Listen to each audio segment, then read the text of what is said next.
નમસ્કાર મિત્રો, અમારી ગુજરાત ખબર ચેનલમાં તમારું સ્વાગત છે।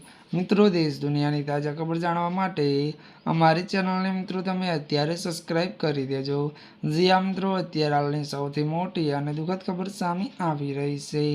જી આ મિત્રો, અત્યારે હાલ સુરતમાંથી એક દુઃખદ ઘટના બની છે। ત્યારે મિત્રો, મળતી વિગતો અનુસાર વાત કરવામાં આવે તો જણાવી દઈએ કે ત્યારે સુરતમાં ત્યારે ઝાડા ઉલટીના કેસ વધ્યા, 3ના મોત। વિગતવાર વાત કરીએ તો દક્ષિણ ગુજરાતમાં વરસાદ બાદ હવે રોગચાળાએ માથું ઉંચક્યું છે। સુરતના રાંદેરી, લિંબાયત અને સચિન વિસ્તારમાં તાવ, ઝાડા ઉલટીના કારણે ત્યારે 7 વર્ષીય બાળક સહિત 3 લોકોના મોત થયા છે। તો વધુ વાત કરીએ તો રાંદેરમાં ક્રિસ્ટિયાન ત્યારે સોલંકી, લિંબાયતને ત્યારે મીરાબેન ગુપ્તા અને સચિનમાં 65 વર્ષીય અક્ષય ભટ્ટનું ત્યારે મિત્રો બ્રહ્મભટ્ટનું સારવાર દરમિયાન મૃત્યુ થયું છે। સતત વરસાદ પછી પેદા થયેલી અસ્વસ્થતા અને વધતા રોગચાળા સામે તંત્ર ત્યારે સજાગ બનવાની ત્યારે તાતી જરૂરી છે। ત્યારે મિત્રો, આજના માટે બસ આટલું જ। અમારી ચેનલમાં નવા હોય તો અમારી ચેનલને લાઇક, શેર અને સબસ્ક્રાઈબ કરી દેજો। ધન્યવાદ।